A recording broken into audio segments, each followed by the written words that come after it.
안녕하십니까. 임팩스퀘어 도현명입니다. 오늘 말씀드릴 내용이 전체적으로 우리가 살아가는 세상에서 꼭 중요하게 하고 있는 일, 이 일이 우리 소명과 무슨 관련이 있을까? 한번 이야기 나눠보도록 하겠습니다. 비즈니스 세계 속 진로와 소명, 매일같이 겪는 일인데 잘 정리되지도 않고 또 명료하지도 않은 이 일에 대해서 저는 어떤 생각을 갖고 있을까요? 그 이야기의 마지막 대답은 우리가 오늘의 수고함이 하나님과 어떤 관련성이 있는지를 알아보는 과정에서 설명됩니다. 먼저 제 소명의 여정에 대한 이야기를 말씀드릴게요. 저는 여전히 부족한 사람입니다만 하나님께 가장 많이 다룬받고 훈련받은 영역이 나는 무엇을 하고 살아야 될까? 어떤 이유 때문에 부르심을 받았을까? 나의 현재의 괴로움과 또는 기쁨은 왜 허락되고 있을까에 대한 고민이었습니다. 저는 원래 이렇게 좋게 표현하면 출제자의 의도를 묻는 삶을 사는 사람이에요. 조금 나쁘게 얘기하면 얍삽하죠. 이유가 무엇인지를 알면 거기에 가장 최적화된 솔루션을 실행하고 전략을 또 계획하고 이런 걸 잘하는 사람입니다. 어렸을 때 공부해보면 그런 거 있잖아요. 어떤 친구들은 열심히 공부하는데 진짜 최선을 다하고요. 저 같은 이런 종류의 사람들은 괜히 교무실을 이렇게 왔다 갔다 하면서 선생님들이 책꽂이에 어떤 책을 꽂아놨는지 봅니다. 선생님이 모든 문제를 직접 낼 수는 없거든요. 참고하는 참고서가 있을 거예요. 그걸 보고 저는 그 책을 구해서 그 문제들을 먼저 공부하는 거죠. 굉장히 가성비 높은 공부. 이런 게 저의 특성이었어요. 어쩌면 지금 몇 년이 지나고 십수년이 지난 지금은 부끄러울 수도 있지만 한편으로는 이 제가 갖고 있는 특성이 하나님을 알아가는 데 굉장한 도움이 되었습니다. 인생의 완전한 출제자, 틀리지도 않는 분, 완벽하게 나의 인생을 끌고 계시는 우리 하나님은 나에게 지금을 왜 만드셨을까? 나에게 지금의 그 고통 또는 괴로움 혹은 너무나 큰 내가 받기에는 충분하지 이 정도를 넘어서서 너무 과도한 그 사랑과 은혜를 왜 주실까? 이런 고민들을 하게 된 거죠. 저는 그런 과정들 대학에 가고 왜 어떤 전공을 하게 되고 나는 충분히 큰 경영자가 돼서 우리 회사를 통해서 하나님께 영광을 돌리고 다들 한 번씩 고민해 보셨던 그런 미래에 대한 설계, 미래에 대한 기대를 가지고 살다가 결과적으로는 네이버의 온라인 게임 부문에서 일하게 됩니다. 제가 처음 입사한 게 2005년이니까 그 당시만 하더라도 네이버가 지금처럼 그렇게 큰 조직은 아니었고 또 게임이라는 영역이 정말 좋은 직장이라고 여겨지던 시절은 아니에요. 다만 제가 게임을 너무 좋아하고 그런 상황들이 허락되어서 가게 되었는데요. 실제로 그 안에서 일하는 게 저한테 굉장히 기쁨이었습니다. 게임 좋아하니까요. 상상해보세요. 월급 받으면서 게임하는 거. 굉장히 기쁘지 않습니까? 내가 좋아하는 일을 돈 받아가면서 한다는 건 그렇게 즐거운 일이더라고요. 충분히 저한테 재밌었는데 1년이 지나고 2년이 될 때쯤에 약간의 고민이 생기기 시작했습니다. 내가 나의 시간을 들이고 또 내가 갖고 있는 열정을 그 안에 들이고 또 나에게 하나님이 주신 그런 재능들을 발휘해서 만들어가는 그 전략과 아이템들이 때론 누군가에게 중독이라는 것을 만들어내기도 하더라고요. 이게 좀 괴로웠습니다. 오해하시면 안 됩니다. 물론 저는 지금도 게임 회사라는 그 영역도 하나님의 땅이고 거기에 누군가가 일해야 된다고 생각합니다. 하지만 저에게는 아니었던 거예요. 제가 청년들을 만날 때 가장 많이 얘기하는 내용이 이거거든요. 무언가 직면하기를 하나님 기대하시는 그 순간 직면하라. 이게 소명을 맞이하는 우리들의 기본 자세입니다. 그게 지금의 안락함을 무너뜨릴 것 같고 때로는 너무 어려운 길로 가게 할 것 같고 또 중요한 건 뭐냐면요. 우리가 소명을 찾고 있다면 하나님이 포기하지 않으십니다. 마치 요나를 다시 그 고래 뱃속에 들려서 니느웨로 보내셨던 것처럼 우리는 그것을 직면하고 빠르게 거기에 응답하는 것을 훈련하고 준비할 필요가 있습니다. 저도 단숨에 대답하지 못했는데요. 그 시간들을 몇 번 거치면서 내가 이곳을 떠나야겠구나. 다른 일을 해봐야겠구나. 이런 마음을 갖게 되죠. 실제로 게임 회사에서 떠나기로 결정하는 그 과정이 제가 제일 먼저 소명을 선택하는 첫 번째 여정이 됩니다. 결심을 했지만 바로 벗어나지 못했어요. 왜냐면 벗어나서 뭐 할 건지 못 정했거든요. 그때부터 마음에는 이미 사표를 썼지만 무엇을 하면 살 것인가에 대한 고민을 시작합니다.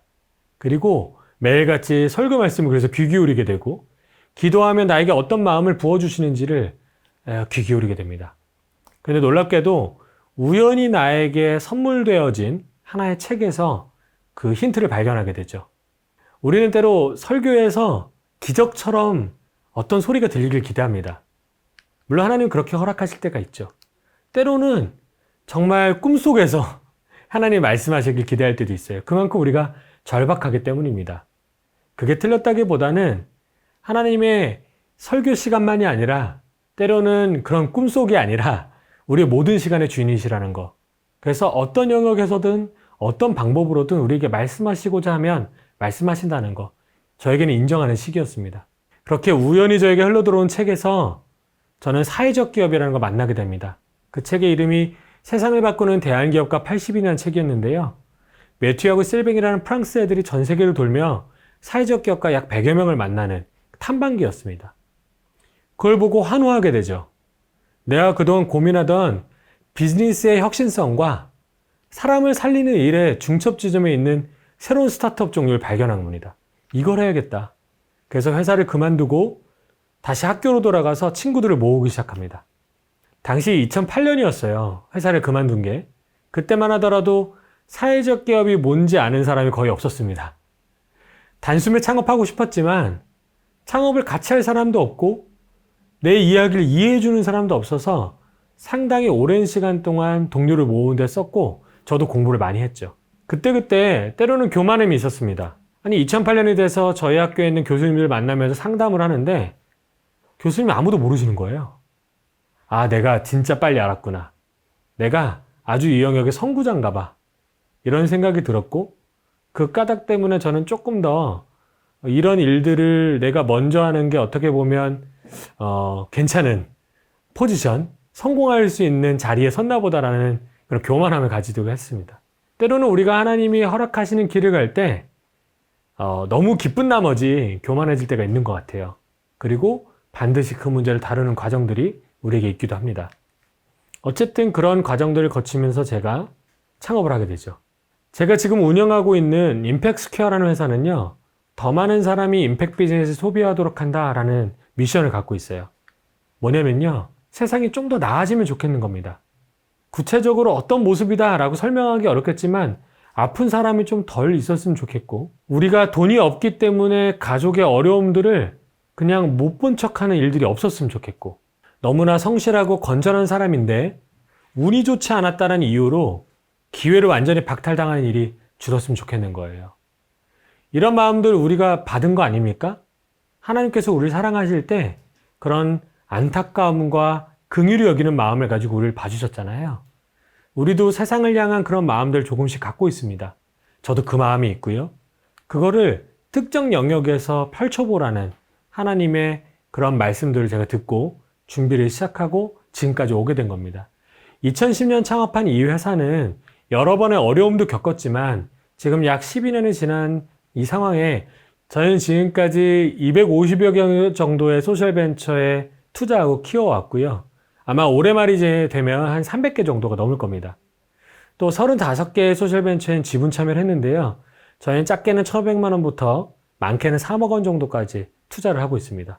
이렇게 초기 스타트업에게 투자하는 이유는 그들을 통해서 세상이 바뀔 것을 믿기 때문입니다. 그들이 바라고 있는 열망에 우리 열망을 더해서 같이 세상을 긍휼한 마음으로 바라보고 바뀌기를 기도하면서 바꿔가겠다는 그런 생각인 거죠. 이렇게 소셜벤처의 성장을 돕는 것을 소셜벤처 엑셀러레이터라고 합니다.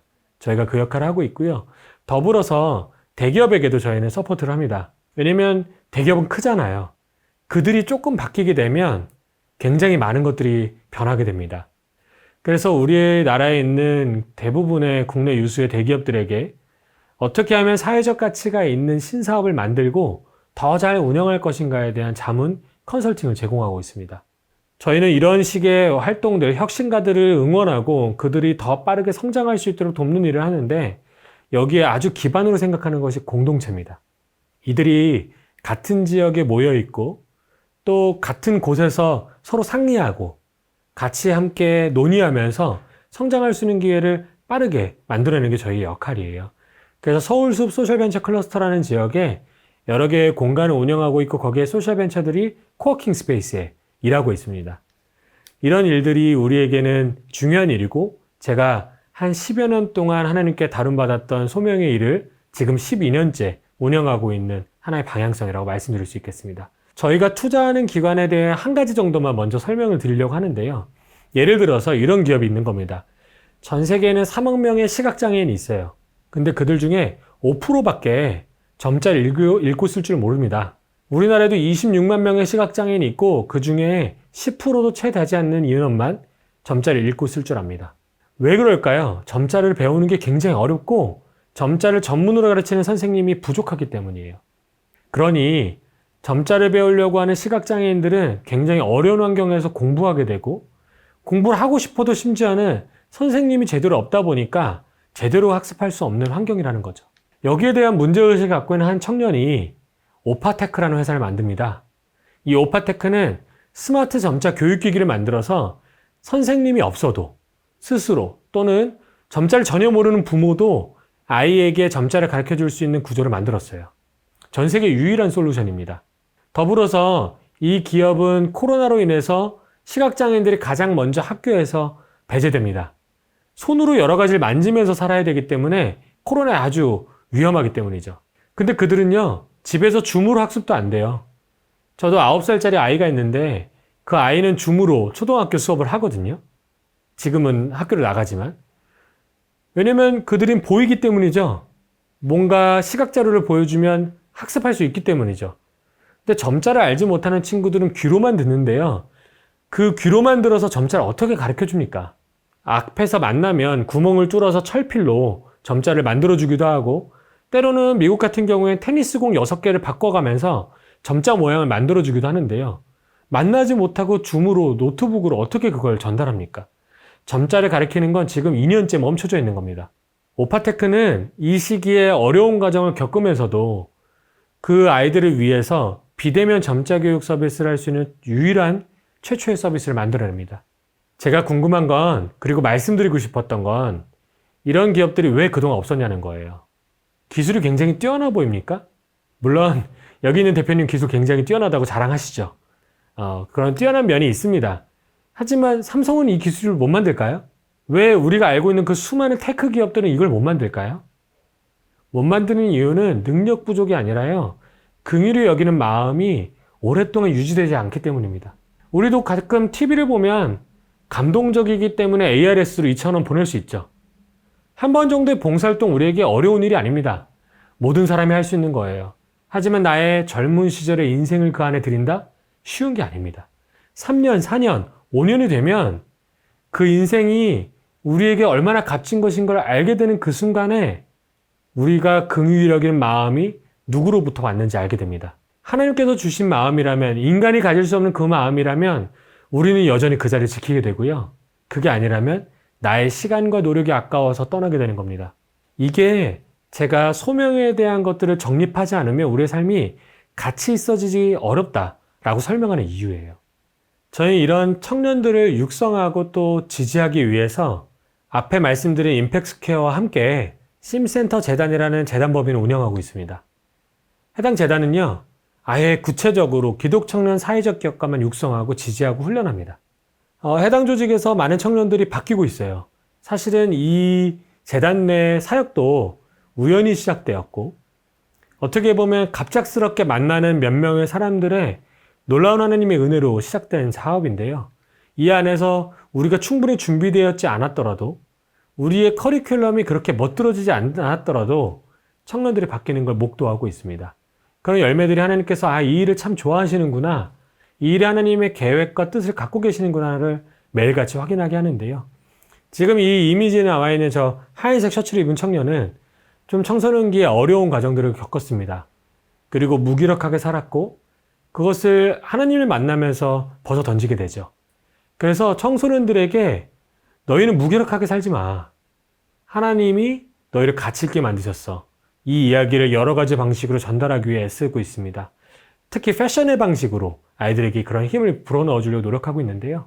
저 청년이 저에게 처음 훈련을 받았을 때 저희 훈련의 메인은 저희가 신학을 한 사람도 아니고 그러다 보니까 습관을 만들어주고 공동체를 만들어주는 게 핵심이에요. 성경 읽는 습관을 만들어주는 게 있습니다. 저 친구도 오랜만에 울산에 있는 어머니 집에 내려갔다가 자기도 모르게 습관이 돼서 이제 성경책 몇 장을 이렇게 훑어본 겁니다. 그렇게 진지하게 보지도 않았던 것 같은데. 근데 그걸 먼 발치에서 어머니가 보시고 깜짝 놀라신 거예요. 행복해 하신 게 아니고요. 원래 이 청년을 돌보고 있었던 고향교회 목사님께 연락을 드려서 아무래도 경환이가 이단에 빠진 것 같습니다. 왜 그러시죠? 경환이가 집에 와서 성경책을 보는 거예요. 그랬더니 목사님이 뭐라고 하시죠? 이단 맞는 것 같습니다. 우리가 하도 청년들이 성경을 보지 않으니까 이런 우스운 일들이 생기기도 합니다. 놀랍게도 그 뒤에 저 어머니가 서울에 올라오셨어요. 눈으로 확인하려고. 목사님이 그 다음날 전화하셔서 저희 매니저와 1시간 동안 통화하셨습니다. 당신의 하나님은 어떤 분입니까? 예수 그리스도는 돌아가시고 부활하셨습니까? 이런 질문들, 교리를 묻는 질문들을 하시면서 혹시 이단이 아닌지 검증하셨다는 거죠. 저희가 하는 일이 아닙니다. 저희는 거기에 중요한 손가발이 되고는 있지만 실전 하나님이 이 안에서 사람들을 바꾸고자 하셔서 사람들을 모으고 변화시키고 있습니다. 혹시 사회적 기업에 관심 있으십니까? 그거에 대해서 내가 도전해 볼 만한 소명의 흐름들이 있으십니까? 이 심사대전에 연락하셔서 저희와 같이 어떤 방식으로 같이 일할 수 있는지 고민해 보시죠. 특히 지금 비전 클래스를 저희가 준비하고 있습니다. 여기는 바로 사회적 기업으로 넘어가는 것은 아니지만 사회적 기업에서 일하고 있는 우리 선배들을 만나면서 같이 논의하는 자리예요. 그래서 나의 소명은 뭘까 고민해보고 도대체 소명이라는 것을 어떻게 찾아갈까라는 것들을 나누어 보는 그런 시간들입니다. 한번 고민해보시고 지원해보시면 저희를 만나시고 또 같이 나눌 수 있었으면 좋겠습니다.